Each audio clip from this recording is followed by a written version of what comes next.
మనిషి కుంచుకుంటే సమస్యలు బాగా పెరుగుతాయి.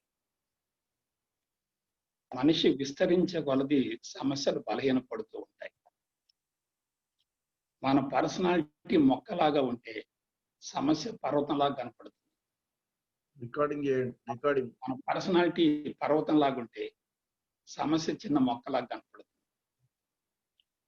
కాబట్టి మీరు ఒకసారి ఆలోచించండి, సమస్య ప్రపంచంలో ఉందా, మనలో ఉందా? మనం మానసికంగా ఎదక్కపోవటమే అతిపెద్ద సమస్య. అలా మానసికంగా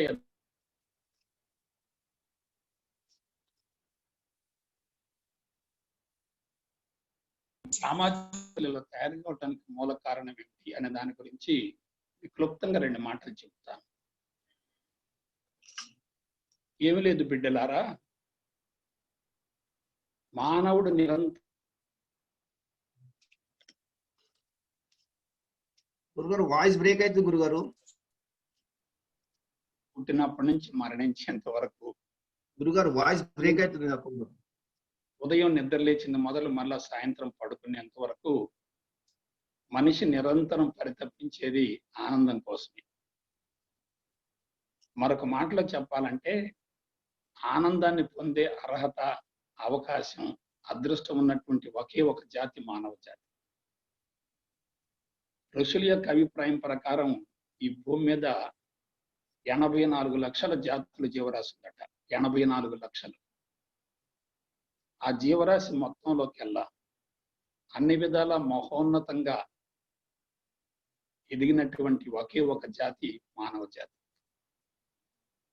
అందుకే జంతువునాం నరజన్మ దుర్లభం అంటారు. అంటే మానవ జన్మ రావటం చాలా అరుదట. మరి ఎందుకు ఇటువంటి మానవ జన్మను దుర్వినియోగపరుచుకుంటున్నాడు? దీని గురించి మీకు క్లూ చెప్తాను. ఇప్పుడు ప్రపంచంలో మానవ జాతి యొక్క జీవన విధానాన్ని మీరు జాగ్రత్తగా పరిశీలించండి. కొంతమంది భౌతిక సంపదను సమకూర్చుకొని, ఆస్తులు అంతస్తులు పెంచుకొని, వనరులు బాగా సేకరించుకొని, సమాజంలో గుర్తింపు పొంది, కీర్తికాంక్ష, గుర్తింపు కాంక్షలతోటి ఆనందాన్ని పొందాలని ఇస్తున్నారు. మళ్ళొకసారి చెప్పనా? భౌతిక సంపదను బాగా సమకూర్చుకొని, ఆస్తులు అంతస్తులు పెంచుకొని, ఆర్థిక వనరులు సేకరించుకొని, సమాజంపై పట్టు సాధించి, కీర్తికాంక్ష, గుర్తింపు కాంక్షలతోటి ఆనందాన్ని పొందాలని ఇప్పుడు అందరూ పరితపించే నవీన జీవన విధానాన్ని భౌతికవాదం అన్నారు. భౌతికవాదం, మెటీరియలిజం. ఈ భౌతికవాదంలో ప్రస్తుతం మానవుడు పూర్తిగా నిమగ్నమయ్యాడు. సైన్సు, సాంకేతిక పరిజ్ఞానాన్ని పూర్తిగా ఉపయోగించుకుంటున్నాడు. టెక్నాలజీ బాగా ఉపయోగించుకోవటం కోసం ప్రకృతి వనరులు విపరీతంగా వాడుతున్నాడు. అవి దుర్వినియోగపడుతున్నాయి. మీకు ఒక విషయం చెప్తాను. మానవుడు ఉపయోగించేటటువంటి సైన్సు, సాంకేతిక పరిజ్ఞానంలో 23% మానవుడికి ఉపయోగపడుతుంది.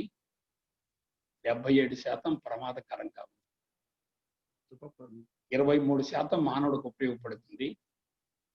77% ప్రమాదకరంగా ఉంది. అయితే ఇటువంటి భౌతికవాదానికి అడ్డుకట్ట వేయటం కోసం ఒక చక్కటి మహోన్నత కళాత్మక జీవన విధానాన్ని భారతీయ సనాతన ఋషులు వెలుగులోకి తీసుకొచ్చారు.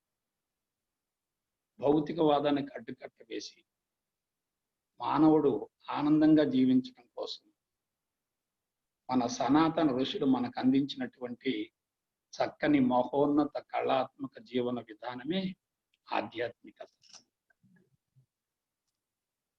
మీకు ఒక విషయం చెప్తున్నాను. ఈ ఆధ్యాత్మికతలో ఏంటండి దీనిలో ఉన్నది? దీని ద్వారా మాకు కలిగేటటువంటి లాభం ఏమిటి? దీని గురించి మనం ఆలోచిస్తాం. ముందుగా మీకు ఒకటి చెప్తున్నాను. మన జీవితం ఆది అంతం లేని అనంతమైన పుస్తకం. మన జీవితం ఆది అంతం లేని అనంతమైన పుస్తకం. సమాజం అనంతమైనటువంటి గ్రంథాలయం. మనం వేరే వాళ్ళ పుస్తకాలు చదవలసిన పని లేదు. మనల్ని గురించి మనం తెలుసుకుంటూ సమాజాన్ని, అందులో వ్యక్తుల గురించి జాగ్రత్తగా అధ్యయనం చేయగలిగితే ప్రత్యక్ష అనుభవం వస్తుంది. మీకు ఒక మాట వాడుతున్నాను. పుస్తక పరిజ్ఞానం కన్నా ప్రత్యక్ష అనుభవం విన్న. పుస్తక పరిజ్ఞానం కన్నా ప్రత్యక్ష అనుభవం విన్న. ఒక 20 సంవత్సరాలుగా ప్రపంచంలో ఏం జరుగుతుందనేది ఒకసారి మీరు విశ్లేషించుకోండి. నేను కొన్ని విషయాలు చెప్తాను. మానవులు భౌతికంగా బాగా ఎదుగుతున్నారు కానీ శారీరకంగా, మానసికంగా బలహీనపడుతున్నారు. ఎవ్వరూ నివారించలేనటువంటి అతి భయంకరమైన జబ్బులకు గురవుతున్నారు. వృత్తిలో, వ్యాపారాలలో, దైనందిన కార్యక్రమాలలో సమర్థవంతంగా రాణించలేకపోతున్నారు. విపరీతంగా వ్యసనాలకు అలవాటు పడుతున్నారు. సృజనాత్మకతని, కళాత్మకతని అణుచుకుంటున్నారు. వర్తమానంలో జీవించలేకపోతున్నారు. పరధ్యానాన్ని పెంచుకుంటున్నారు. శారీరక సుఖానికి అలవాటు పడుతున్నారు. ఆనందాన్ని పోగొట్టుకుంటున్నారు. ఆర్థిక వనరుల వేటలో శారీరకంగా, మానసికంగా బాగా అలసిపోతున్నారు. సెక్స్ ప్రవాహంలో కొట్టుకుపోతున్నారు. కుటుంబ వ్యవస్థ కుళ్ళిపోతుంది. వివాహ వ్యవస్థ వికటిస్తుంది. పరిస్థితులు పూర్తిగా తారుమారవుతాయి. మీరు ఒకసారి సమాజంలో వ్యక్తులను గమనించండి. కొంతమందిని చూడగానే మనం అదృష్టవంతులు అంటున్నాం. కొంతమందిని చూడగానే దురదృష్టవంతులు అంటున్నాం. కొంతమంది పట్టిందల్లా బంగారం అవుతుంది. కొంతమంది పట్టిందల్లా మట్టి అవుతుంది.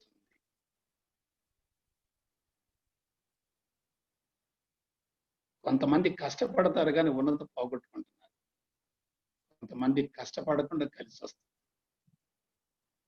కొంతమంది ముఖంలో ఎప్పుడు నిండుదనం, సంతృప్తి కనపడుతుంది. కొంతమంది ముఖంలో లేమిడి, కొరత కనపడుతుంది.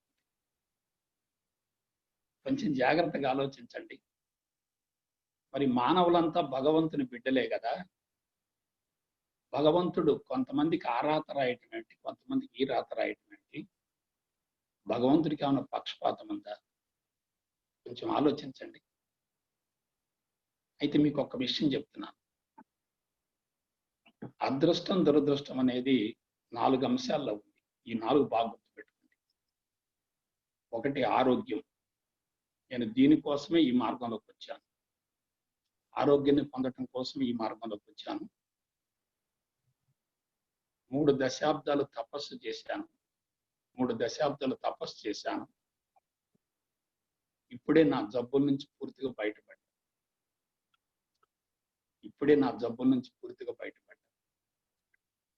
శారీరకంగా 90% ఆరోగ్యాన్ని పొందాను. ఇంకొక 6 నెలలు పోతే మానసికంగా రాగద్వేషాలకు అతీతమైనటువంటి జీవితం నాకు సంక్రమిస్తుంది. కాబట్టి మనిషికి ముందు కావాల్సింది ఆరోగ్యం. ఆరోగ్యం ఉన్న తర్వాత ఏమి లేకపోయినా పర్వాలేదు. ఆరోగ్యం ఉందనుకోండి అతడు ఐశ్వర్యవంతుడి. ఆరోగ్యం లేదనుకోండి అతనికి ఎంత ఆస్తున్నా సరే పేదవాడి. కాబట్టి మనిషికి పునాది ఏమిటంటే ఆరోగ్యం. భౌతిక ఆరోగ్యం ఉందనుకోండి ఎక్కువ కాలం జీవించే అవకాశం ఉంటుంది.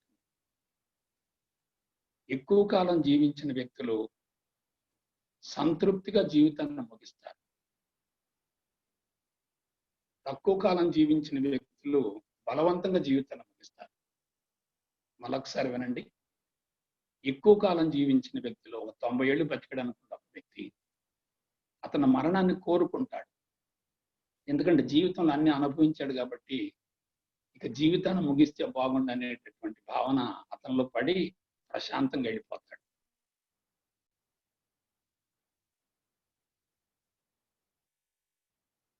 మానసిక విపరీతమైనటువంటి అసంతృప్తి చనిపోవడం, బలవంతంగా చనిపోతాడు. సంస్కారాలు ఇంకా మిగిలుంటాయి, కోరికలు మిగిలుంటాయి. ఆ కోరికలు తీర్చుకోవటం కోసం, నెరవేర్చుకోవటం కోసం మరొక దేహం కోసం ప్రయత్నించాలి. ఇప్పుడు ఒకటి ఆరోగ్యం.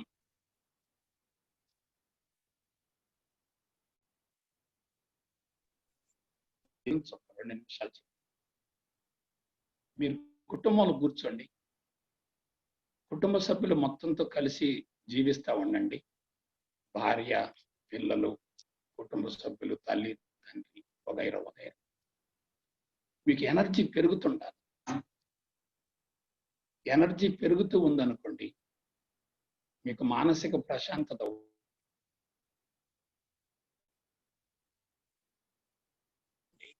వాయిస్ బ్రేక్ అవుతుంది గురుగారు. ఇప్పుడు ఇంకేం ఉండదులేండి. చుట్టూ ఉన్న వ్యక్తులతో మీరు ఘర్షణ పడుతున్నారనుకోండి, మీరు అశాంతిగా ఉన్నట్లు. చుట్టూ ఉన్న వ్యక్తులతో ఘర్షణ పడదు. ఘర్షణ ఎందుకు పడుతున్నామంటే ప్రపంచం నాకు అనుకూలంగా లేదనేటటువంటి భావన మనసులో ఉండటం వల్ల. దాన్ని అసంతృప్తి అనుకోండి, సరిగా లేదనే భావన అనుకోండి, అది ఎక్కువ మందికి ఉంటుంది. దాంతో పాటుగా భయము, ఉద్రేకము, ఆవేశము, కోపము, చికాకు, అనుమానము, సందేహము, సంకోచం ఇవన్నీ ఎక్కువ అవుతుంది. సో ఇటువంటి వ్యక్తులకి సమస్యలు పెరుగుతూ ఉంటాయి. సమస్య అనేది ఉందంటే మనిషి యొక్క మనసంతా దాని చుట్టూ తిరుగుతూ ఉంటుంది. సమస్య అనేది ఉందంటే మనిషి మనసంతా దాని చుట్టే పరిభ్రమిస్తూ ఉంటుంది. ఒక 10 లక్షల అప్పు ఉందనుకోండి, ఎక్కడ కూర్చున్నా, ఎంతమందిలో కూర్చున్నా, మంచి ప్రసంగాలు వింటున్నా, పాటలు వింటున్నా సరే మనసంతా కూడా అప్పు మీదనే ఉంటుంది. అమ్మాయికి వివాహం కాలేదనుకోండి, దాని మీదనే ఉంటుంది దృష్టి. అబ్బాయికి ఉద్యోగం రాలేదనుకోండి, దాని మీదనే దృష్టి ఉంటుంది. సో ఇదంతా ఎందుకు చెప్తున్నానంటే, మన అంతరంగంలో ప్రేమ ఉంటే కుటుంబం మొత్తానికి మనం ప్రేమను పంచగలుగుతాం. మన అంతరంగంలో అసంతృప్తి ఉంటే కుటుంబానికి మనం అసంతృప్తి ఇస్తాం, వాళ్ళు మరలా తిరిగి అసంతృప్తినే మనకిస్తారు. కొంతమంది ఒక చోట కూర్చుంటే 10 మంది వచ్చి కూర్చొని అతని మాటలు వింటూ ఉంటారు. మరి కొంతమంది అక్కడ కూర్చుంటే దగ్గరికి రావాలంటే భయపడుతుంది. కారణం ఏంటి? ఇక్కడ లోపం ఉంది. అంతరంగంలో ప్రశాంతత లేదు, అసంతృప్తి ఎక్కువగా ఉంది. నేను ఇప్పుడు మీకు ఒక మాట చెప్తున్నాను. ప్రస్తుతం ప్రపంచం అంతా విలవిల్లాడిపోతుంది కదా. ఇటువంటి భయంకరమైనటువంటి పరిస్థితుల నుండి బయటపడే మార్గం ఏంటి? మనకు మనంగా బయటపడాలి. అందుకు మనం ఉపయోగించవలసినటువంటి సాంకేతిక పరిజ్ఞానం ఏమిటి అనే దాని గురించి మీకు స్పష్టంగా చెప్తాను. ముందు ఆధ్యాత్మికత అంటే ఎందుకు చెప్తాను. బిడ్డలారా, కనిపించేటటువంటి ఈ స్థూల జగత్తంతా భగవంతుడి ద్వారా ఆవిర్భవించి భగవంతుడిచే నడిపించబడుతూ తిరిగి మరలా భగవంతుడు కలిసిపోతాడు. కంటికి కనిపించేదాన్ని ఆధేయం అనుకుంటే నడిపించేదాన్ని ఆధారం అంటారు. మీకు చిన్న ఎగ్జాంపుల్ చెప్తాను. టీవీ పనిచేయాలంటే తప్పనిసరిగా రిమోట్ కావాలి. రిమోట్ చెడిపోతే టీవీ పనిచేయదు కదా. అలాగే ఎలక్ట్రానిక్ పరికరాలు పనిచేయాలంటే తప్పనిసరి కరెంట్ కావాలి. కరెంట్ లేకపోతే అవి పనిచేయవు కదా. అలాగే కనిపించేటటువంటి ఈ స్థూల జగత్తు మొత్తాన్ని నడిపించేది ఒకటి, అది కంటికి కనపడదు. అందుకే దాన్ని ఏమన్నారంటే ఆధారం అన్నారు. మీరు ఒక చెట్టును తీసుకోండి, వేరు లోపల ఉంటుంది, కాండము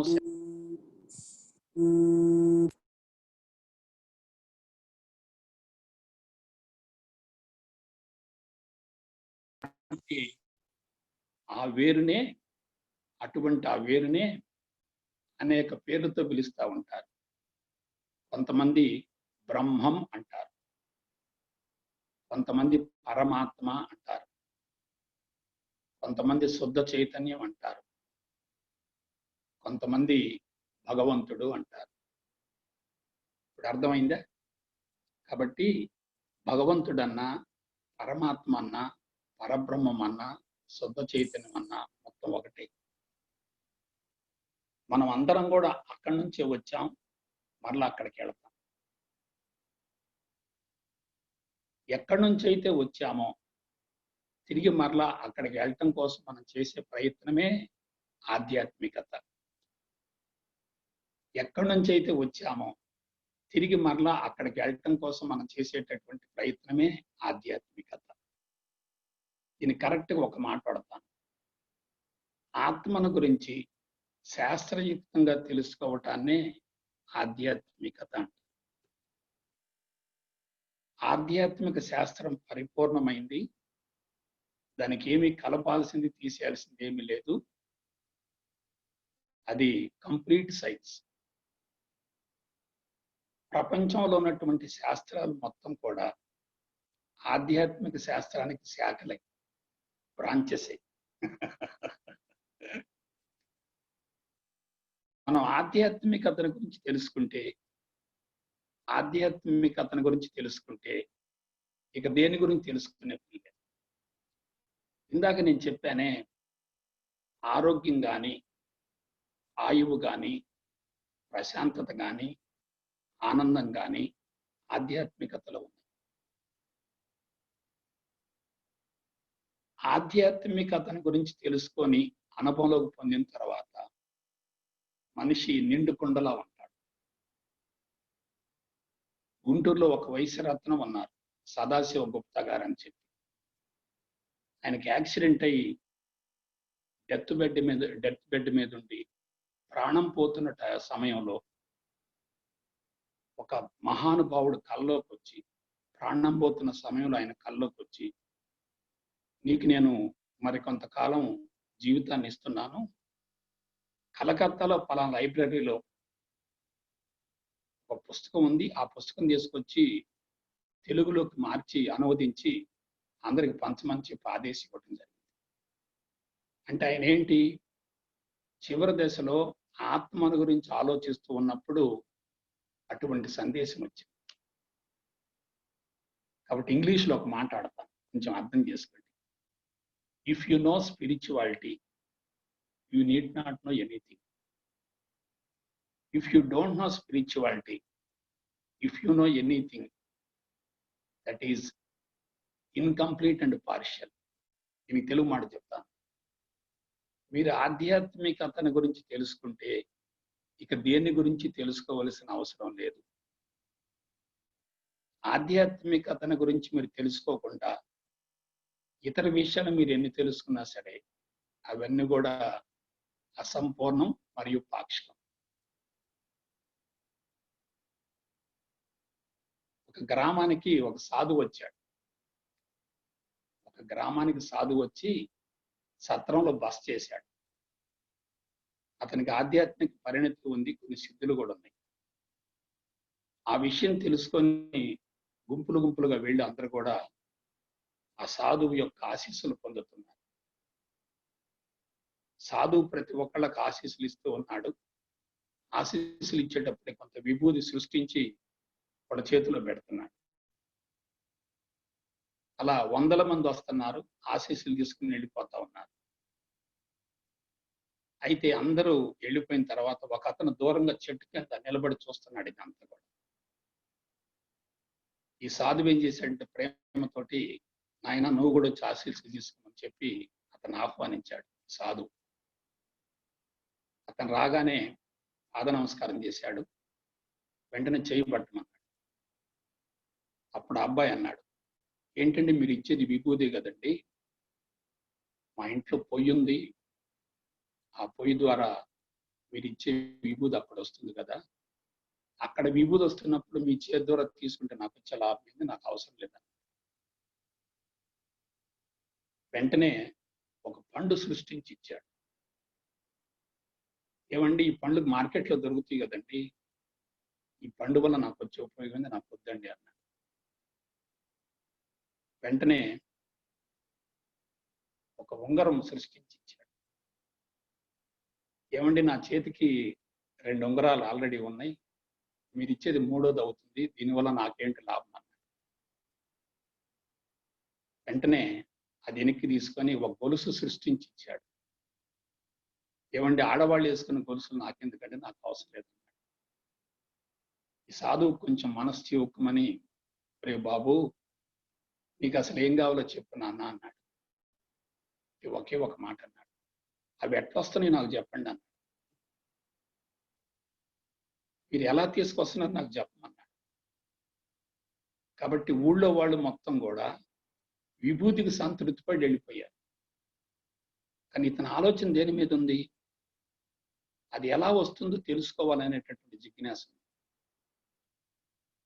మీరు కూడా ఏం చేస్తారంటే, ఒక రోజు గడిచిపోయింది అనుకోండి, అది మరలా మనకు తిరిగి రాదు కదా. ఇప్పుడు ఏం జరుగుతుందో మీరు గమనించండి. ఏ వయసులోనైతే బిడ్డలకి తల్లిదండ్రుల యొక్క ఆసరా అవసరం అవుతుందో, ఏ వయసులోనైతే బిడ్డలకి తల్లిదండ్రుల యొక్క ఆసరా అవసరం అవుతుందో, ఆ వయసులో తల్లిదండ్రులు దూరం అవుతున్నారు, లేదు జబ్బులతో బాధపడుతున్నారు. తల్లిదండ్రులు జబ్బులతో బాధపడతా ఉంటే బిడ్డల యొక్క ఆలోచన విధానం ఎలా ఉంటుందో మీరు కొంచెం గమనించండి. కొంతమందికి జబ్బులు వచ్చింది అనుకోండి, మా నాన్నకు షుగర్ ఉంది నాకు వచ్చింది అంటున్నారు, మా నాన్నకి బీపీ ఉంది నాకు వచ్చింది అంటున్నారు.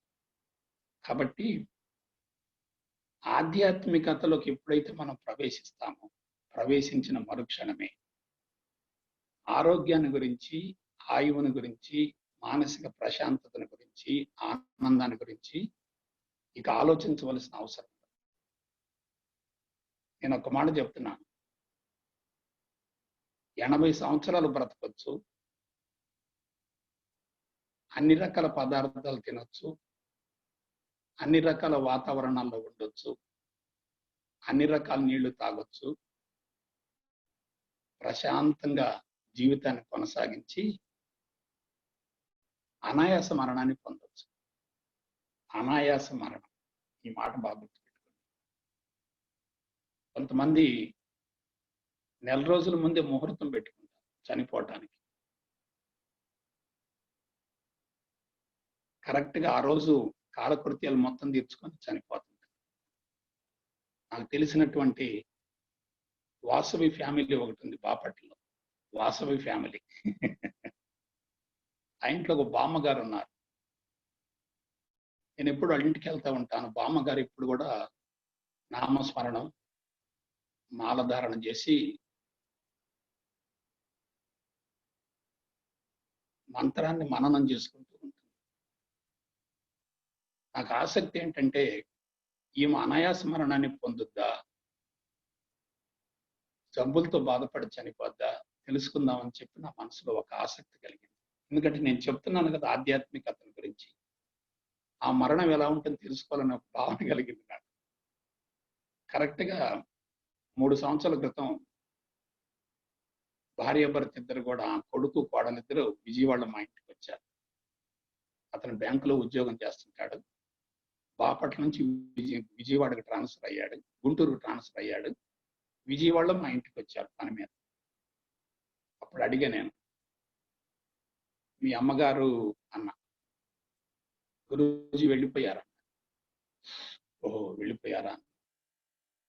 వెళ్ళిపోయే నాటికి మీ అమ్మగారికి ఎంత వయసు అన్న? ఉంటాయి గురూజీ, 92 వరకు ఉండొచ్చాను. ఓకే, ఎలా చనిపోయిందన్న? ఏం లేదు గురూజీ, పొద్దున్నే లేచింది, కాలకృత్యాలు తీర్చుకుంది, నామస్మరణం చేసుకుంటా ఉంది, టిఫిన్ చేసింది, గదిలోకి వెళ్ళింది, ఆసనంలో కూర్చుంది, చనిపోయింది. చూసారా మరణం ఎలా ఉండాలి? ఇవాళ ఇంట్లో చనిపోయే వాళ్ళు లేరు, అందరూ కూడా ఐసీయూలో చనిపోతున్నారు, హాస్పిటల్లో చనిపోతున్నారు. ఏమిటి దురదృష్టం? కాబట్టి ఆధ్యాత్మిక మార్గంలోకి ప్రవేశించి దాని గురించి శాస్త్రయుక్తంగా తెలుసుకొని క్రమం తప్పకుండా సాధన చేసేటట్లయితే అన్నానికి, అమృతానికి, అమరత్వానికి, అనాయాస మరణానికి ఎటువంటి ఇబ్బంది ఉండదు. అన్నానికి, అమృతానికి, అమరత్వానికి, అనాయాస మరణానికి ఎటువంటి ఇబ్బంది ఉండదు. మీకు ఇంకొక విషయం చెప్తున్నాను. ఆధ్యాత్మిక మార్గంలో ప్రవేశించినంత మాత్రాన కఠోరంగా సాధన చేయాల్సిన అవసరం లేదు, రుచులు అణుచుకోవలసిన పని లేదు, కుటుంబానికి దూరంగా ఉండవలసిన అవసరం లేదు, వృత్తి వ్యాపారం వదులుకోవలసిన పని లేదు, సంపాదన తగ్గించుకోవలసిన పని లేదు, సన్యాసం పుచ్చుకోవలసిన పని లేదు, గడ్డాలు పెంచుకోవలసిన అవసరం లేదు, కాషాయాంబరాలు ధరించవలసిన పని లేదు, కందమూలాలు భుజించవలసిన పని లేదు, ప్రపంచాన్ని వదిలిపెట్టి కొండ గుహలో జీవించవలసినటువంటి అవసరం లేదు. నేనేం చేశానంటే ప్రాచీన సనాతన ఋషి సాంప్రదాయాన్ని నవీన సైన్స్తో జోడించి సైన్స్ని, మనస్తత్వాన్ని, భౌతికవాదాన్ని, భౌతికవాదాన్ని, లౌక్యాన్ని, ఆధ్యాత్మికతకు మేళవించి నేను తయారు చేశాను. నేను పుస్తకాలు బట్టి పెట్టి సమాచారం సేకరించలేదు. నన్ను ఒక 10 ఏళ్ల క్రితం చూసిన వాళ్ళు ఉన్నారు, ఇప్పుడు చూసిన వాళ్ళు ఉన్నారు. నన్ను ఇంకా 10 ఏళ్ళు చూడండి మీరు. గుడ్డిగా నమ్మబాకండి. ఇవాళ గుడ్డిగా నమ్మించే వాళ్ళు ఉన్నారు, గుడ్డిగా నమ్మి మోసపోయే వాళ్ళు కూడా ఉన్నారు. ఇంకా 10 ఏళ్ళు నన్ను చూడండి. ఎందుకంటే ఆధ్యాత్మికతలో ఉన్న కీలక అంశం ఏంటంటే చెప్పమంటారా? శరీరం లేదు,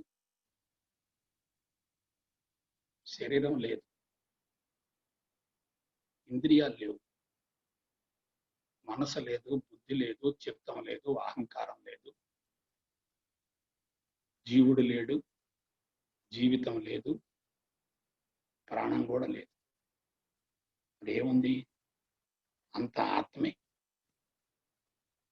ఆత్మ కానిది, ఆత్మ లేనిది, ఆత్మకు భిన్నమైనది, ఆత్మకు అతీతమైనది వేరైంది లేదు. సర్వత్రా భగవంతుడు వ్యాపించి ఉన్నాడు. సర్వం బ్రహ్మమయం. ఇదే ఆధ్యాత్మిక. మరి అటువంటి సర్వం బ్రహ్మమయం అనేటటువంటి విషయాన్ని మన అనుభవంలోకి పొందాలంటే మార్గం ఏమిటి, అవరోధం ఏమిటి? ఇదొక్క పాయింట్ చెప్తాను, కొంచెం జాగ్రత్తగా వినండి. ఒక జీవి దేహానికే పరిమితమైనటువంటి ఆత్మను జీవాత్మ అంటారు. ఒక జీవి దేహానికే పరిమితమైనటువంటి ఆత్మను జీవాత్మ అంటారు. ఒక జీవి అంటే మానవుడు కావచ్చు, కుక్క కావచ్చు, నక్క కావచ్చు, పిల్లి కావచ్చు, ఎలుగు కావచ్చు, నల్లి కావచ్చు, బల్లి కావచ్చు, ఈగ కావచ్చు, దోమ కావచ్చు, what ever it may be, ఒక జీవి దేహానికే పరిమితమైనటువంటి ఆత్మను జీవాత్మ అంటారు. ఇంతవరకు అర్థం చేసుకోండి. ఇటువంటి ఆత్మ బయట ఉంటుంది, దాన్ని పరమాత్మ అన్నారు. జీవాత్మకు పరమాత్మకు వ్యత్యాసం ఏంటంటే జీవాత్మ పరిమితం, పరమాత్మ అనంతం. జీవాత్మ ఖండం, పరమాత్మ అఖండం. జీవాత్మ ఫినిట్, పరమాత్మ ఇన్ఫినిట్. పరిమితం, అనంతం, ఖండం, అఖండం, ఫినిట్, ఇన్ఫినిట్. ఇప్పుడు ఇక పాయింట్ తీసుకోండి. ఈ జీవాత్మను పరమాత్మను వేరు చేస్తూ భూమండలం మొత్తంలో జీవాత్మను పరమాత్మను వేరు చేస్తూ భూమండలం మొత్తంలో ఒక మానవుడికి అహంకారం ఉంది, ఏ జాతికి అహంకారం లేదు. అమ్మయ్యా, ఇప్పుడు క్లియర్ గుర్తుపెట్టుకోండి. జీవాత్మను పరమాత్మను వేరు చేస్తూ భూమండలం మొత్తంలో 84 లక్షల జీవరాశిలోకెల్లా ఒక మానవుడిలో మాత్రం అహంకారం ఉంది, ఇక ఏ జాతిలో కూడా అహంకారం లేదు. ఈ అహంకారం 3 రకాలుగా ఉంటుంది. ఒకటి తమోగుణం, 2 రజోగుణం, 3 సత్వగుణం. మీరు జనాన్ని గమనించగలసారి ఇంటికి వెళ్ళిన తర్వాత మిమ్మల్ని గమనించుకోండి, చుట్టూనోడిని గమనించండి. తమోగుణ సంబంధమైన అహంకారం ఉన్నటువంటి వాళ్ళల్లో వాళ్ళు కాంక్రీట్ దిమ్మెలాగా ఉంటారు. తమోగుణ సంబంధమైన అహంకారం ఉన్నటువంటి వాళ్ళు కాంక్రీట్ దిమ్మెలాగా ఉంటారు. వాళ్ళు పరిమితంగా ఉంటారు, తెర వెనుకుంటారు, రిజిడ్గా ఉంటారు. ఒక రకంగా తన చుట్టూ పరుదులు నిర్మించుకొని జీవిస్తారు. భయము, అనుమానము, పిరిగితనము, సంకోచము, దుఃఖము, బాధ, విచారము, చచ్చిపోదాం అనుకోవటం, టోటల్ ఆల్ నెగిటివ్స్ అన్నీ ఉంటాయి. వాళ్ళ ఇంటికి భారం, సమాజానికి భారం, ప్రపంచానికి భారం, ప్రకృతి కూడా భారమే తమోగుణ సంబంధమైన అహంకారం. వాళ్ళు మారరు అసలు, మేము ఇలాగే ఉంటామంటారు. రజోగుణ సంబంధమైన అహంకారం ఉందనుకోండి, వాళ్ళు ప్లైవుడ్ లాగా ఉంటారు. కొంచెం చంచలంగా ఉంటారు, అస్థిమితంగా ఉంటారు, కోపం ఉంటుంది, చికాకు ఉంటుంది, ఈర్ష్య, కక్ష, అసూయ, ద్వేషం, పోటీతత్వం అన్నీ ఉంటాయి, కానీ చంచలం ఎక్కువ, ప్లైవుడ్ లాగా ఉంటారు. అదే సత్వగుణ సంబంధమైన అహంకారం ఉంటే వాళ్ళు పలచట వస్త్రం లాగా ఉంటారు. కొంచెం అర్థం చేసుకోండి. రాములు గారు లాంటి వాళ్ళు ఒకళ్ళిద్దరు అర్థం చేసుకున్నా చాలు, వాళ్ళు కొంతమందికి చెప్పగలుగుతారు. మరొకసారి చెప్తారా చూడండి. ఆధ్యాత్మికత అంటే మరొకసారి చెప్తున్నా, బాగా ప్రింట్ చేసుకోండి. తమోగుణాన్ని ఛేదించుకొని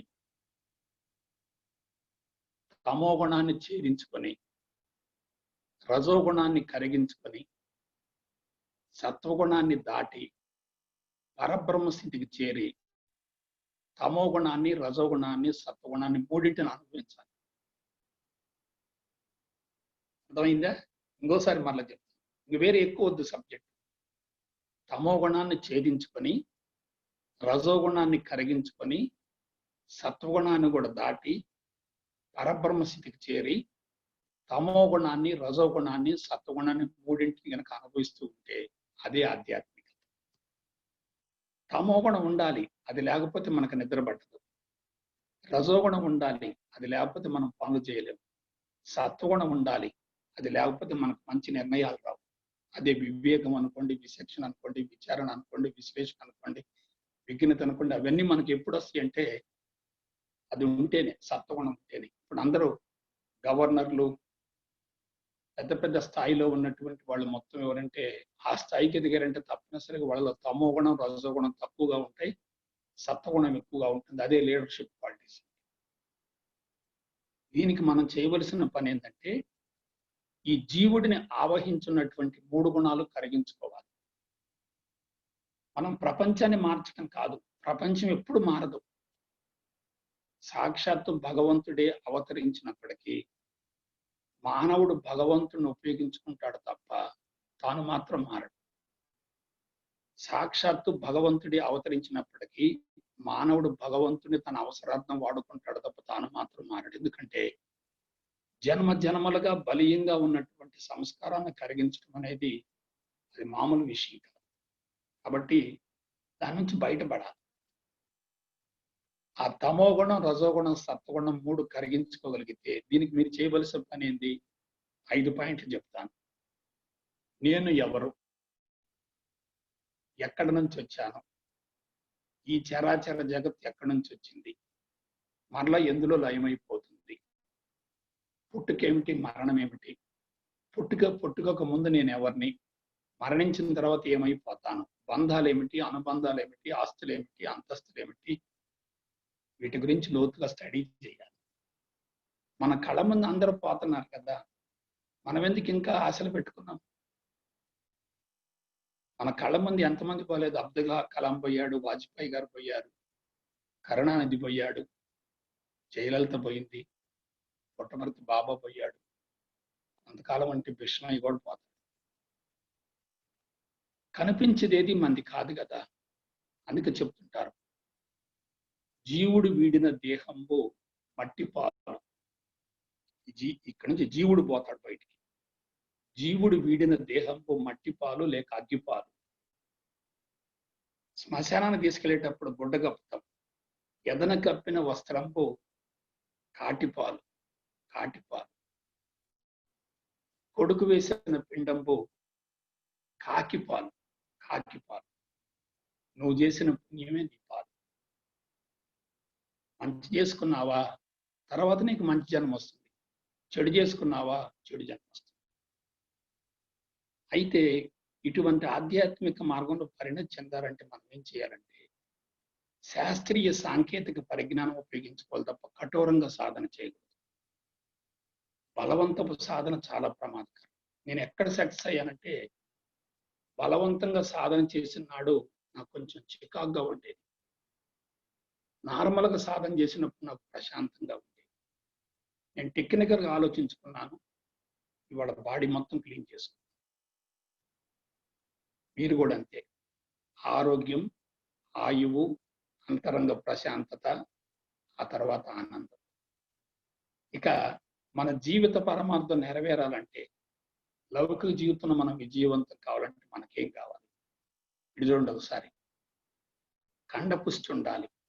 కండపుష్టి, దీన్ని మజిల్ పవర్ అంటారు. కండపుష్టి, బాడీ బాగుండాలి. ఆర్థిక పరిపుష్టి, మనీ పవర్ ఉండాలి. జేబులో డబ్బులున్న వ్యక్తి మనసు గమనించండి, నిండుకొండలాగా ఉంటాడు. జేబులు ఖాళీగా ఉన్నటువంటి వ్యక్తిని గమనించండి, పథకాలు ఎన్నో ఉంటాయి, ప్రణాళికలు ఎన్నో ఉంటాయి, కానీ అవి అమలు జరగవు. పిండి లేకుండా రొట్టె లేకుండా నుంచి వస్తాయి. కాబట్టి ఆర్థిక పరిపుష్టి ఉండాలి. మీకు 10,000 అవసరం ఉందనుకుంటే కనీసం 25,000 మన జేబులో ఉండాలి. కాబట్టి కండపుష్టి, రెండవది ఆర్థిక పరిపుష్టి, మూడవది మనం పిలిస్తే 10 మంది పరిగెత్తుకుంటూ వచ్చేటట్టు ఉండాలి. అంటే ప్రజా సంబంధాలు బాగుండాలి, మానవత్వం ఉండాలి, కరుణ, జాలి, దయ, ప్రేమ, అనురాగం, ఆప్యాయత ఇవన్నీ ఉండాలి. మన ఇంట్లో ఏదైనా కొంచెం చిన్న అపశృతి జరిగితే 10 మంది ఆప్యాయంగా పలకరించి మనల్ని ఓదార్చేవాడు కాదు. సమాజంపై పట్టు. ఆ తర్వాత ఆధ్యాత్మిక పరిణతి ఉండాలి.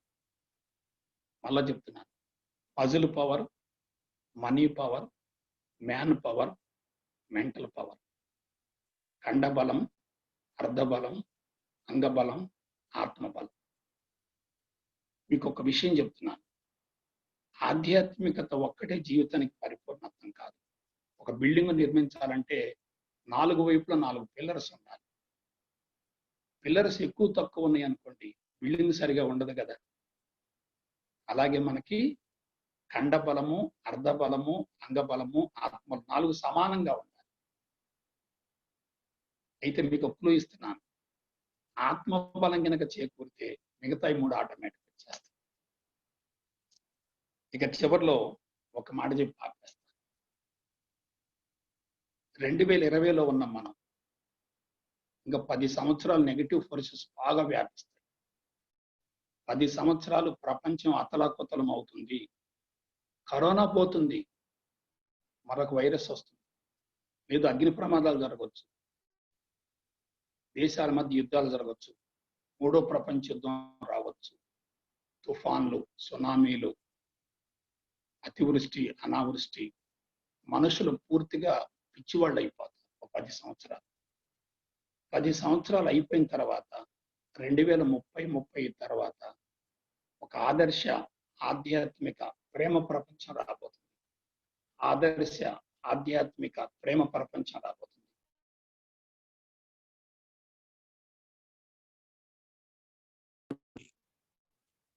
ఆధ్యాత్మిక ఆదర్శ ప్రేమ ప్రపంచాన్ని స్థాపించే అర్హత, అవకాశం, అదృష్టం ఉన్నటువంటి ఒకే ఒక గడ్డ మన భారతదేశం. నేను 91వ సంవత్సరం యోగాలోకి ప్రవేశించక ముందు ఒక అభిప్రాయం ఉంది నాకు. మన దేశస్తులంతా ఉపాధి కోసం ఇతర దేశాలకు వెళుతున్నారు కదా, మరి మన దేశం సుసంపన్నంగా ఉంటే వీళ్ళు ఎందుకు వెళ్తున్నారు? కాబట్టి మన దేశంలో ఏమీ లేదనే భావన నా మనసులో పడిపోయింది. అందుకే దేశాన్ని కొంచెం తక్కువగా అంచనా వేశాను. నాకు ఆరోగ్యం చేకూరిన తర్వాత, మానసిక ప్రశాంతత చేకూరిన తర్వాత నాకు ఇప్పుడు అనిపిస్తుంది, ఈ దేశంలో పుట్టడమే నా అదృష్టం అనిపిస్తుంది. కాబట్టి భవిష్యత్తులో ఒక ఆదర్శ ప్రపంచాన్ని స్థాపించాలంటే నలుగురు మూల స్తంభాలు కావాలి, నలుగురు కావాలి. ఒకటి సద్గురువులు కావాలి. సద్గురువులు సత్యవంతంగా జీవిస్తూ అనుభవసారాన్ని ప్రపంచానికి నిస్వార్థంగా అందించేటటువంటి వాళ్ళే సద్గురువులు. సద్గురువులు గురువు వేరు, సద్గురువు వేరు. సత్యవంతంగా జీవిస్తూ అనుభవసారాన్ని ప్రపంచానికి నిస్వార్థంగా అందించే వాళ్ళనే సద్గురువులు అంటారు. వీళ్ళు అనుభవాన్ని పంచుతారు. సిద్ధాంతం ఎంత ఉంటుందో అనుభవం అంత ఉంటుంది. రెండు ఈక్వల్గా ఉంటాయి. సిద్ధాంతం ఎక్కువైంది అనుకోండి పాండిత్యం అవుతుంది. అనుభవం ఎక్కువైంది అనుకోండి పాండిత్యం తగ్గిపోతుంది. రెండు ఈక్వల్గా ఉండాలి. వాళ్ళే సద్గురువు అంటారు. వాళ్ళు కొంతకాలం బోధించిన తర్వాత జ్ఞానమే మాయ అనే భావన వాళ్ళ మనసులో పడిపోయి అనుభవంలోకి వచ్చి మౌనానికి వెళ్ళిపోతారు. వాళ్ళ మనసు శూన్యంగా ఉంటుంది. ఆత్మస్థితిలో జీవిస్తూ ఉంటారు. వాళ్ళని అవధూతలు అంటారు.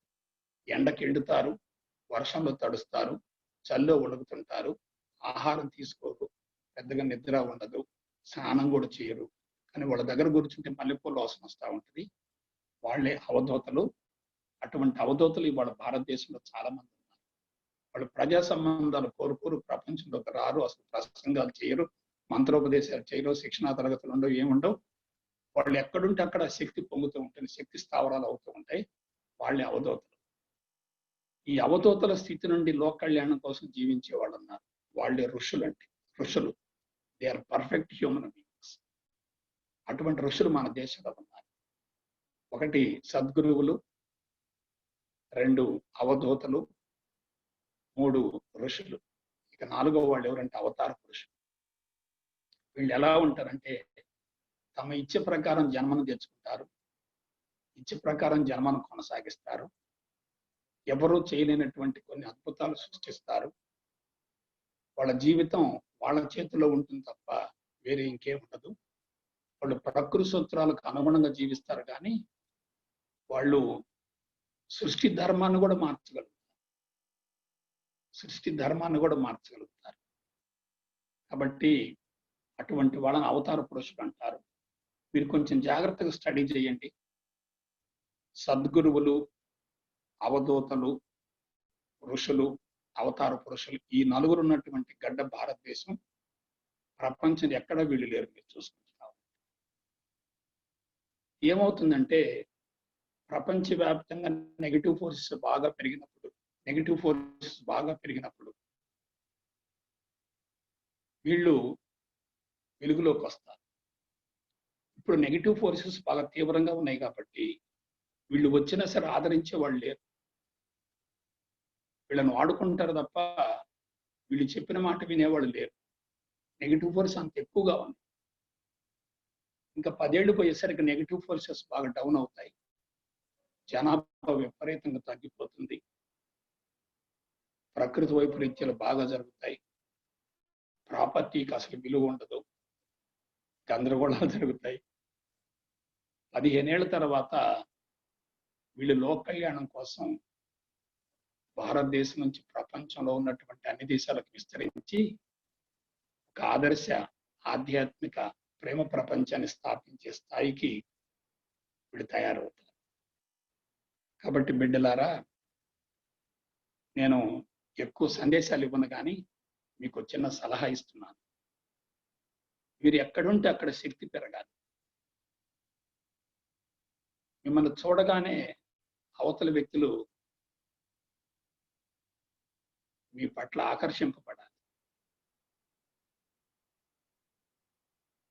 మీ ఇల్లు ఒక దేవాలయం కావాలి, దేవుడి కోవెలు కావాలి, ప్రశాంతి నిలయం కావాలి, ఆనంద నిలయం కావాలి, స్వర్గం కావాలి. ముందు మీరు మారండి, తర్వాత కుటుంబం గురించి ఆలోచించండి. ఇంట గెలిసి రచ్చగలవండి. ఇంట్లో అస్తవ్యస్తమైన పరిస్థితులు ఉంటే మీరు సమాజంలోకి వెళ్ళినా సరే మీకు మనశ్శాంతి ఉండదు. కాబట్టి ముందు మిమ్మల్ని మీరు చక్కదిద్దుకోండి. అందుకోసం మీకు అందించబడే విధానమే ఆధ్యాత్మికత. It is nothing but scientific self knowledge. నీ గురించి నువ్వు తెలుసుకో, నీ గురించి నువ్వు ఆలోచించుకో, నీ లోపాలు నువ్వు సరిదిద్దుకో, నీ బలహీనతలు తొలగించుకో, నువ్వు చేసిన తప్పులు పొరపాట్లు సమీక్షించుకో, అటువంటి పొరపాటు మళ్ళా జరగకుండా చూసుకో. జరిగిన పొరపాట్లకు పరివర్తన పశ్చాత్తాపం చెందు. నీ శరీరంలో ప్రతి అణువును కూడా ఆత్మశక్తితో నింపు. అప్పుడు నీ జీవితమే సమూలంగా మారిపోతుంది. కాబట్టి నాకు తెలిసినంత వరకు భారతదేశంలో జన్మించి ఆధ్యాత్మికతలో పరిణతి చెందకుండా, అనుభవాన్ని పొందకుండా మరణిస్తే అంతకు మించిన దురదృష్టం మరొకటి ఉండదేమో. కాబట్టి మీరు వాసవి క్లబ్స్ ద్వారా విశిష్టమైన సేవలు అందిస్తున్నారు, వ్యక్తిత్వాన్ని పెంపొందించుకుంటున్నారు, అందరూ కలిసిమెలిసి అన్యోన్యంగా జీవిస్తున్నారు. నా సలహా ఏమిటంటే అన్నిటి మధ్య ఉండండి, అందరి మధ్య ఉండండి, కానీ ఆధ్యాత్మిక మార్గాన్ని ఆలంబనగా చేసుకొని జీవించండి. ఆధ్యాత్మికత అనేది సపోర్టింగ్ గా ఉంటే ఎటువంటి ఇబ్బంది ఉండదు. సో ఉద్ధరేదాత్మనాత్మానం, మిమ్మల్ని మీరు ఉద్ధరించుకోండి. తర్వాత సమాజంలోకి వెళ్ళండి. సమాజానికి మీ వంతు విశిష్టమైన సేవలు అందించండి. జీవిత పరమార్థాన్ని నెరవేర్చుకోండి. ఈరోజు మీ మధ్యకు వచ్చి 4 మంచి మాటలు చెప్పే అవకాశం కల్పించారు కాబట్టి మీ అందరికీ నేను రుణపడి ఉంటాను. ప్రత్యేకించి రాములు గారికి, వేణుగోపాల్ గారికి, రవి గారికి, లక్ష్మీనారాయణ గారికి, నాగేశ్వరరావు గారికి, అలాగే నా బుద్ధి బిడ్డలైనటువంటి మీ అందరికి కూడా శుభాశీస్సులు, శుభాకాంక్షలు తెలియజేస్తూ సెలవు తీసుకుంటాను. జై గురుదేవ్, జై గురుదేవ్, జై గురుదేవ్. జై గురుదేవ్ గురుగారు. జై గురుదేవ్. ఈ రోజు మీరు వచ్చి మమ్మల్ని అందరికీ ఆధ్యాత్మిక చింతన గురించి చెప్పినటువంటి విషయాలలో కూడా చాలా విషయాలు చెప్పారు. అసలు చాలా రాసుకున్నాను నేను. అదంటే ఒక్కొక్క దాంట్లో ఒక్కొక్క రకంగా ఖండ పుష్టి, ఆర్థిక పుష్టి, ప్రజా సంబంధాలు అంటే మ్యాన్ పవర్, ఆధ్యాత్మిక చింతన చేస్తే ఆత్మబలం చేకూరితే అన్ని సాధించుకుంటామని చెప్పారు మీరు. చాలా చక్కటి. సో తమో గుణాన్ని ఛేదించుకొని రజో గుణాన్ని కరిగించుకొని సత్వగుణాన్ని దాటించుకోండి అని చెప్పని ఎన్ని విషయాలు చెప్పారంటే అసలు రాసుకుందాం అంటే మాకు అసలు టైం సరిపోలేదు. ఇంకోటి అదృష్టం దురదృష్టం దగ్గర చెప్పారు, ఒకటి ఆరోగ్యం చెప్పారు, 4 చెప్పారు. ఆరోగ్యం ఒకటి రాశాను, ఇంకేమున్నాయి సార్? అదృష్టం, ఆరోగ్యము, పరిపూర్ణ ఆయువు, మానసిక ప్రశాంతత, ఆనందం. ఒక్క నిమిషం సార్. పరిపూర్ణ ఆయువు, అంతరంగ ప్రశాంతత. ఇప్పుడు నేను మీతో మాట్లాడుతున్నానంటే నేను ప్రశాంతంగా ఉంటే మీరు ప్రశాంతంగా ఉంటారు. నాలో అలజడుండి నేను మాట్లాడాను అనుకోండి, అది మీకు ఆ వైబ్రేషన్స్. 4వది ఏంటి సార్? 4వది ఆనందం. ఆనందంగా జీవించే వ్యక్తికి ఆరోగ్యాన్ని గురించి, ఆయువుని గురించి, అంతరంగ ప్రశాంతతను గురించి ఆలోచించవలసిన అవసరం లేదు. చనిపోయే రోజు వరకు టాబ్లెట్ వాడాల్సిన పని లేదు, డాక్టర్ చేతిలో మనం చేయి పెట్టాల్సిన పని లేదు. ఆధ్యాత్మిక వల్ల ఉపయోగాలలో అంతులేనిది పుస్తకం, సమాజం అంతమైన గ్రంథాలయం. ఎందుకు చాలా చక్కటి కొట్టి ఫోబియా గురించి చెప్పినప్పుడు రాసుకుందాం అనుకున్నా, మర్చిపోయారు సార్. అది money phobia, disease phobia, death phobia. ధనము ఇంకా డిసీజ్ ఫోబియా, రుగ్మత భయం, మరణ భయం. ఆ మరణాన్ని జయించటం కోసం కేటాయించబడింది ఆధ్యాత్మికత. ధనము, రోగం, మరణం. అదే సార్ మీరు చెప్పిన దాంట్లో నేర్చుకోవాల్సినవి, అసలు పాటించాల్సినవి చాలా ఉన్నాయి. చాలా అదృష్టం మాకు ఇవాళ. దీనికి ఫస్ట్ మేము థ్యాంక్స్ చెప్పాల్సింది ముక్తేశ్వరరావు గారికి. ఎందుకంటే విజయవాడలో వారు మిమ్మల్ని పిలిచినప్పుడు కాబట్టి ఈ క్రెడిట్ గోస్ టు ముక్తేశ్వరరావు గారు. వారు కూడా ఎంటర్ అయ్యారు, మళ్ళీ లీవ్ అయిపోయాడు, వచ్చారు. ముక్తేశ్వరరావు గారు వచ్చారు. చాలా చక్కటి విషయాలు చెప్పారు సార్. ఇప్పుడు అవన్నీ ప్రతి ఒక్కరికి తెలిసిన విషయాలు అయినప్పటికీ కూడా అవి ఆచరణ పెట్టడానికి విన్నప్పుడు విని అది ఆచరణ పెట్టకపోవడం అనేది చాలా. నేను మీతో కూడా మన లాస్ట్ టైం కూడా విజయవాడ మీద నేను వచ్చినా కూడా చెప్పాను. నేను చెప్పాను, ప్రతి మనిషికి సృష్టిలో ఊపిరి సాగితే జీవన యాత్ర, ఊపిరి ఆగితే యాత్ర. ఎప్పుడు ముగుస్తుంది ఈ జీవన పోరాటం ఎందుకు నీకు ఈ ఆరాటం, అందుకే అంటున్నాం ఆధ్యాత్మిక చింతన పెంచమంటున్నాం. అది మీ పాయింట్ పట్టుకొని నేను ఇప్పుడు టాపిక్ అదే సార్, చెప్పండి. పెంచుకోవాలి సార్ ప్రతి మనిషి. ఇంకోసారి చెప్పండి, అది ఇంకోసారి చెప్పండి. ఊపిరి సాగితే జీవనయాత్ర. సృష్టిలో ప్రతి మనిషికి ఊపిరి సాగితే జీవనయాత్ర సార్. ఊపిరి ఆగితే అంతిమయాత్ర. మనం అంతిమయాత్ర మన రవి అందరిని మ్యూట్ చేయి, రవి అందరిని మ్యూట్ చేయి. ఓకే ఓకే అన్న. ఊపిరి సాగితే జీవనయాత్ర, ఊపిరి ఆగితే అంతిమయాత్ర. ఎప్పుడు ముగిస్తుందో తెలియదు.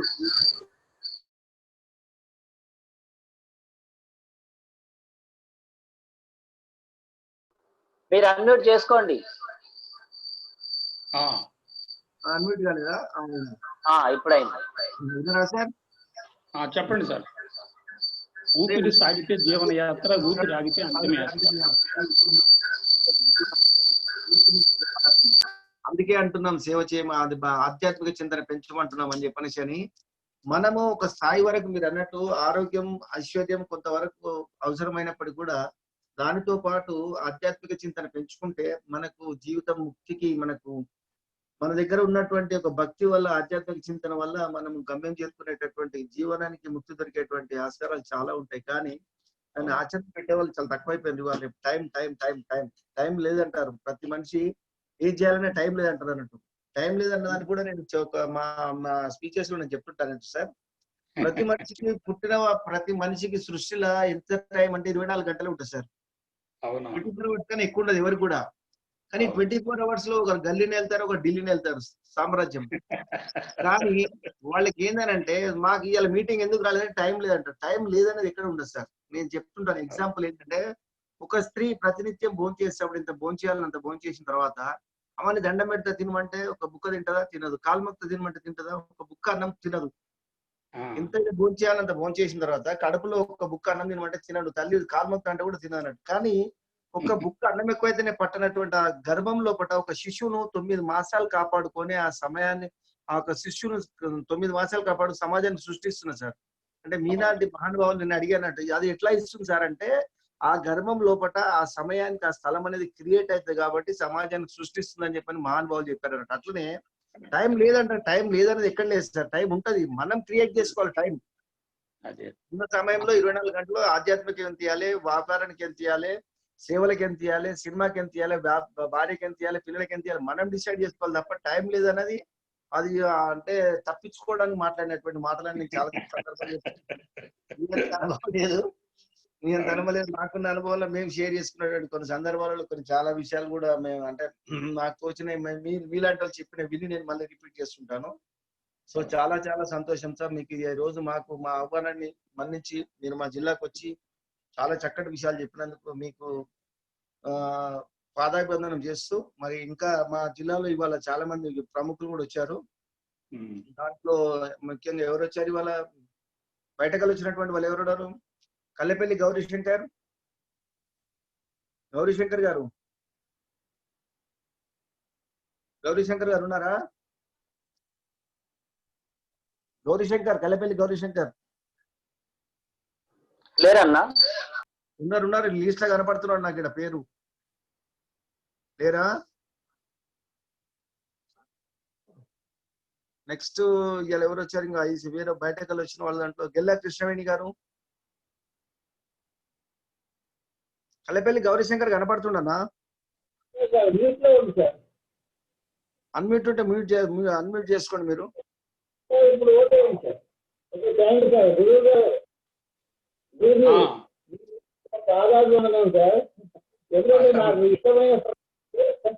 చాలా బాగా, ఎందుకంటే నేను కూడా దీని గురించి కూడా డీప్ గా చెప్తున్నాను.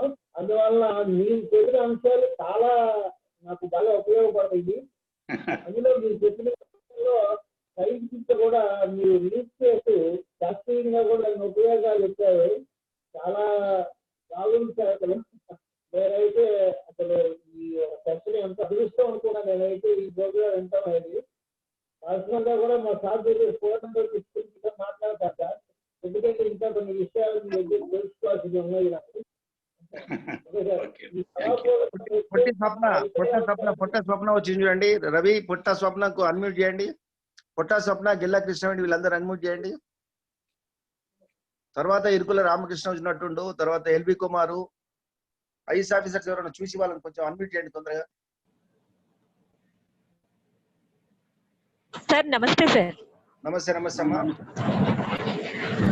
సార్ భిక్షమయ్య గురూజీ గారి క్లాస్ అంటే ఇంకా చెప్పాల్సిన అవసరం లేదు సార్, చాలా బాగుంటుంది. అంతకు ముందు కూడా మేము విన్నాం సార్. అండ్ మొన్న ముక్తేశ్వరరావు గారి దగ్గర మిస్ అయ్యాను, కానీ ఈ రోజు నాకు లక్ ఏంటంటే నేను జర్నీలో ఉన్నాను సార్, అయినా కూడా నేను వింటూనే ఉన్నాను సార్. ఈ 1 hour టైం అనేది సో వాల్యుబుల్, మాకు కలిసి వచ్చింది సార్. నిజంగా చాలా చాలా అదృష్టవంతం అయ్యాం సార్. సార్ నమస్తే సార్, మీకు పాదాభివందనాలు సార్ గురూజీ, భిక్షమయ్య గురూజీ గారు. God bless you, God bless. Swapna గారు సార్, ఎస్కోట వాస్తవ్యులు స్వప్న గారు మా trainer, one of the best trainer. Bhagavatam, Bhagavad Gita దాని గురించి కూడా చాలా బాగా చెప్తుంది. మేనేజ్మెంట్ స్కిల్స్ గురించి చాలా, ఏ సబ్జెక్ట్ ఇచ్చినా కూడా చాలా బాగా చెప్తుంది. చాలా అంటే బ్రహ్మాండంగా చెప్తుంది అన్నట్టు అమ్మాయి. ఇలాంటి వాళ్ళు అవసరం అమ్మాయి వాళ్ళ. చాలా రజని అని మీ ఆశీస్సులు సార్. తప్పనిసరి, ఎందుకంటే ప్రపంచం సంక్షోభం ఉన్నప్పుడు భగవంతుడే మనకి మంచి ప్రేరణ ఇస్తాడు, దాన్ని మనం సద్వినియోగపరచుకోవాలి. అవును సార్, మీ ఆశీస్సులు సార్. సో మీరు one of the inspiration sir. Me classes నేను విన్నాను సార్. జూలకంటి రజని అని sir, Piduguralla. Thank you sir. అయితే సార్ ఓకే అమ్మా. జూలకంటి రజని అని సార్ అమ్మాయి సాంప్రదాయాలు శాస్త్రీయం చెప్తుంది. తర్వాత లలిత సహస్ర నామ అసలు భూమి మీద చదవడానికి కారణం ఏంది, అసలు ఎందుకు వచ్చింది, ఎందుకు పుట్టింది, ఎక్కడ పుట్టింది అని చెప్పేసి అన్ని సబ్జెక్టు చాలా బ్రహ్మాండమైనటువంటి సబ్జెక్ట్ చెప్తున్నారు సార్. మా ట్రైనర్స్ ఒక్కరిని మించిన వాళ్ళు ఒకరు అసలు ఎక్స్పర్ట్స్. అంటే వీళ్ళకు 2013లో మేము ట్రైన్ ద ట్రైనర్స్ అని చెప్పి ప్రోగ్రామ్ కండక్ట్ చేసాం సార్. అప్పటి నుంచి ఇప్పుడు వీళ్ళకి ఇప్పుడు ఏ రకమైనటువంటి లేదు.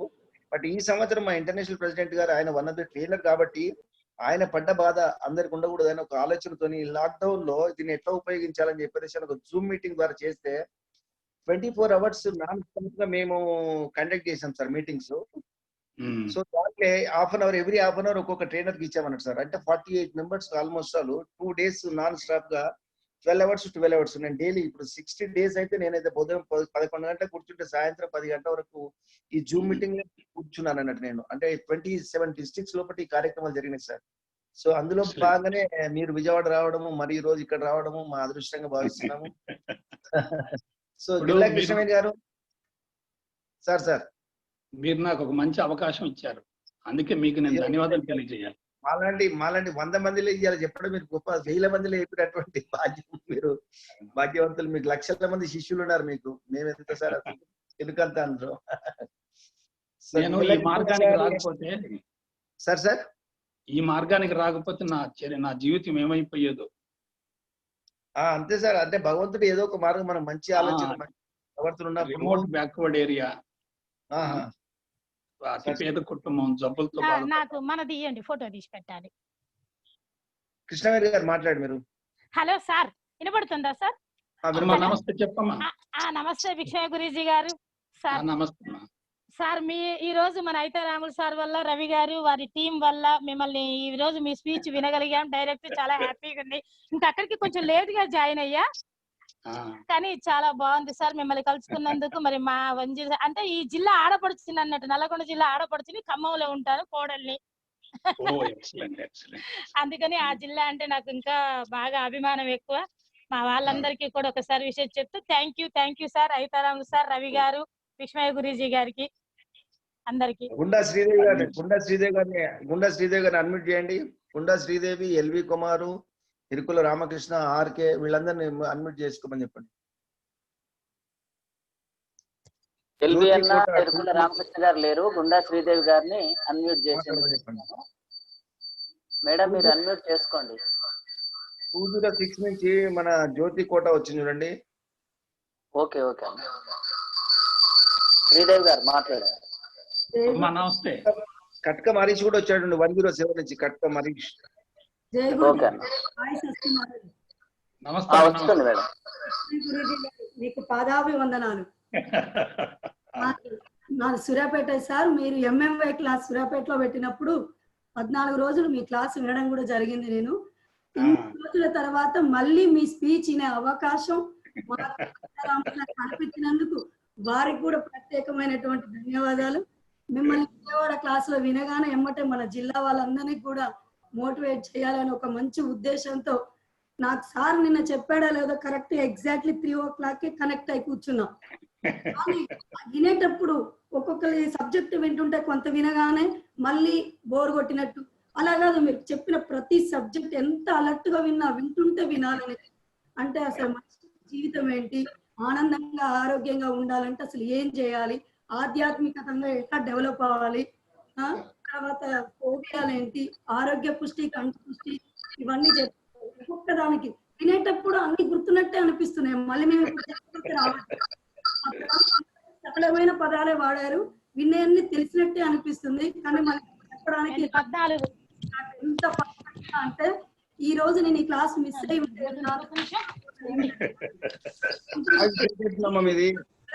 బయటకు వచ్చి మళ్ళీ ఒకసారి క్లాస్ పెడితే చాలా చాలా సంతోషం.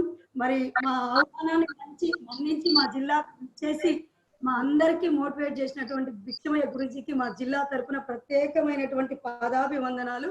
నా పేరు కొండదేవి, ఇంటర్నేషనల్ జాయింట్ సెక్రటరీ, 2015లో గవర్నర్ గా చేశాను. మాది సూర్యాపేట. Excellent excellent. కట్క మరీష్ చుంకు చంద్రశేఖరు. కటకం హరీష్ గారు మీరు please unmute yourself.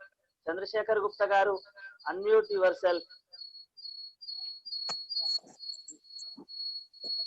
Okay, Chandrashekar తుంకు గారు అన్మ్యూట్ అయ్యారు.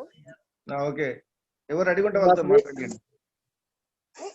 జై వాసవి. భిక్షమయ్య గురూజీ గారికి మా పాదాభివందనములు.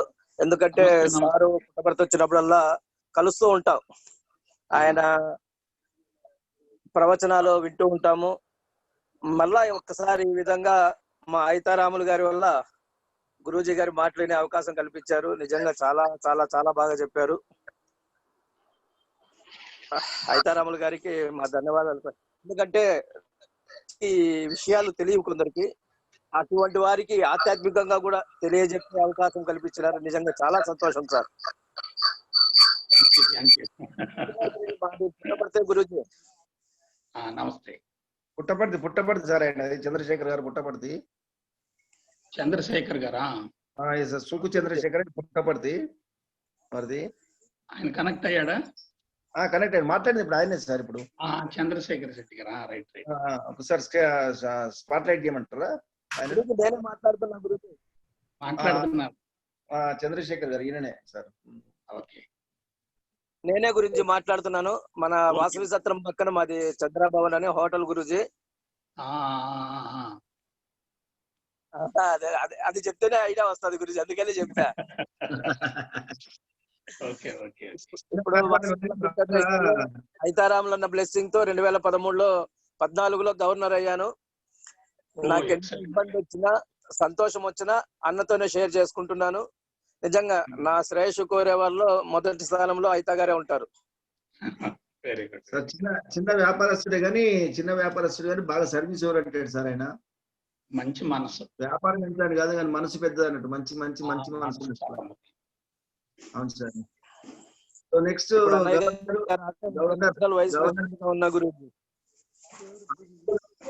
గవర్నర్ గారు సెక్రటరీ ట్రెజరర్ ఆర్కే గారు మాట్లాడిన తర్వాత ఇంకెవరికైనా అవకాశం అండి.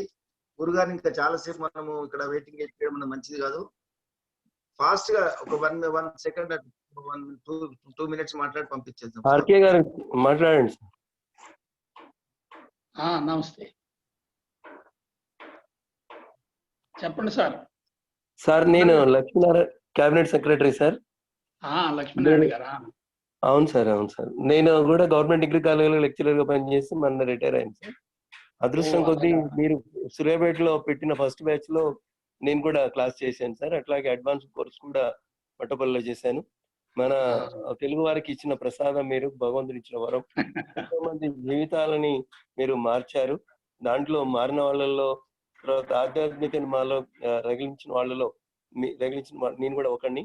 Thank you sir. మా డిస్ట్రిక్ట్ వచ్చేసి మా డిస్ట్రిక్ట్ లో ఉన్న వాళ్ళందరికీ కూడా కనువిప్పు కలిగించారు, ఆధ్యాత్మికత గురించి బోధించారు. ఈ జ్ఞాన సంపద అనేది సముద్రం లాంటిది, ఎంత తాగినా కూడా దానికి ఇంకా మిగిలే ఉంటుంది. మేము అందరం కూడా మీకు ఎప్పటికీ రుణపడి ఉంటాం సార్. వీలైతే సూర్యాపేటలో మరొకసారి మీరు క్లాస్ పెట్టాలని కోరుకుంటున్నాం సార్. థ్యాంక్ యూ అండి. హలో, జై గురుదేవ్. జై గురుదేవ్. సార్, మీరు సూర్యాపేటలో కార్యక్రమం నిర్వహించినప్పుడు మీ శిష్యులుగా ఉండి చాలా విషయాలు నేర్చుకున్నాం.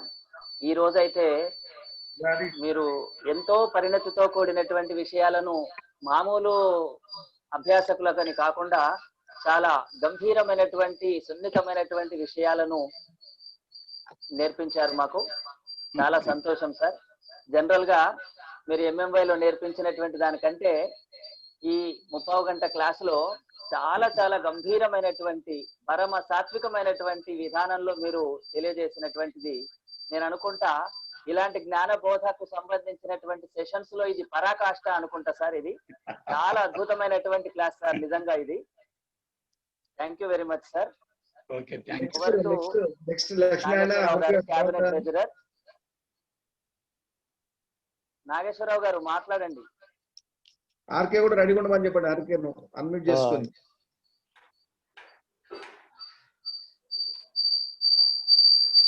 ఉన్నావా నాగేశ్వరరావు? లేకపోతే స్వయం ఆర్కేతో మాట్లాడి తొందరగా.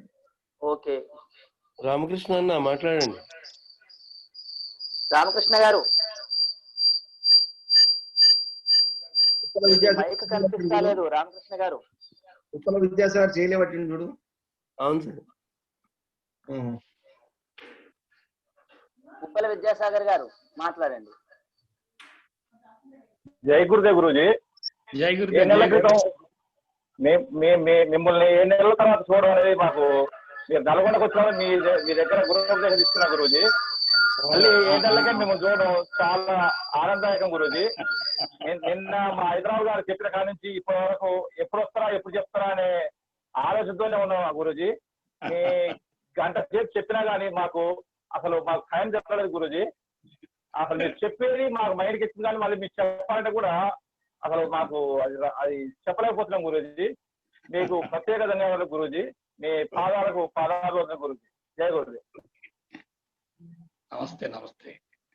నెక్స్ట్ ఆర్కే ఉండాలి. ఆర్కే లేకపోతే డ్రా తీసేద్దాం. ఇంకెవరన్నా మాట్లాడితే అడగండి, ఒక్కసారి అడిగే అవకాశం ఇచ్చేసేయండి. తొందరగా క్లోజ్ చేద్దాం. ఇక మళ్ళా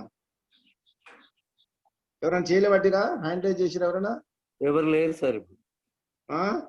ఎవరు లేరు సార్, ఎవరు హ్యాండ్ రైజ్ చేయలేదు. ఓకే, మరి అయితే వెంకటరమణ జెడ్సీ నకరికల్. నకరికల్ మాట్లాడిపోయింది. చేయలేబట్టి వెంకటరమణ. జై గురుదేవ్ అండి. జై గురుదేవ్. నాకు మాది నకరికల్ అండి. నేను పిహెచ్డి వరకు చేశాను సార్. మీకు అప్పుడు చాలా మంచిగా అనిపించింది. మధ్యాహ్నం నకరికల్లో క్లాసులు పెట్టకపోవడం వల్ల చేయలేకపోయాను. మాకు చాలా ఆరోగ్యంగా అన్ని రకాలుగా మంచిగా ఉందండి. Okay okay okay. జై గురుదేవ్. మీరు ఇవాళ ఇంకా బాగా చెప్పారండి. జై గురుదేవ్ అండి. నెక్స్ట్ గురుగారు మేము రోజు ఏం చేస్తున్నామంటే 40 మంది 50 మంది వచ్చేదన్నట్టు రోజు మీరు మెంబర్స్ ఎలా రావాలని చెప్పాను. కానీ ఒక చిన్న రాత్రి ఒక ఆలోచన వచ్చింది నాకు. 10 days బ్యాక్ ఒక ఆలోచన వచ్చి ఏం చేశానంటే 1 to 50 members, 50 to 51 to 100 members వచ్చిన వాళ్ళకు ఒక లక్ష్మీదేవి కాయిన్ ఇస్తామని చెప్పడం జరిగింది. సో దాని ప్రకారంగా ఎవ్రీ డే కూడా డ్రా తీస్తున్నాం అన్నట్టు. ఇంకెవరు చేయలేబట్టి చూడు రవి, ముగ్గురు చేయలేబట్టి చూడు ఇద్దరు. అవును సార్. జ్యోతి, కోట జ్యోతి 206 సార్.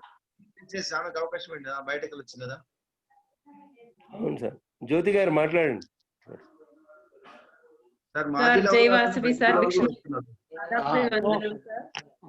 నమస్తే అమ్మా. సార్ ఒకసారి నేను పుట్టపర్తిలో కలిసాను సార్ మిమ్మల్ని. తర్వాత ఇప్పుడు నేను లేట్ గా జాయిన్ అయ్యాను. ఎవరు ఈయన అంత దూరంలో ఉన్న వ్యక్తిని నేను చూసినట్టు అంటే కలిసే అవకాశం లేదు కదా, ఎక్కడ చూసింటాను అని థింక్ చేస్తూనే ఉన్నాను మీటింగ్ అయిపోయే వరకు. ఇప్పుడు మీరు వాళ్ళ పేరు చెప్పినాక నేను రియలైజ్ అయ్యాను. మిమ్మల్ని ఒకసారి పుట్టపర్తిలో కలిసాను సార్. ఒక 1/2 అవర్ మాట్లాడాము. అప్పటి నుంచి అనుకుంటూనే ఉన్నాను మీరు బాగా చెప్తారంట, వినాలి మీది అని. ఈ రోజు ఆ సదవకాశం నాకు కలిగింది సార్. సంతోషంగా ఉంది. అందుకు కృతజ్ఞరాము సార్. చాలా thank you very much sir. Thank you for this opportunity. జైవాస్. Okay, thank you.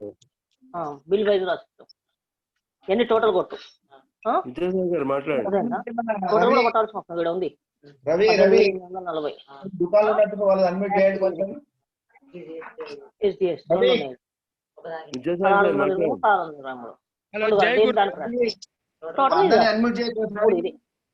Jaya Gurudev.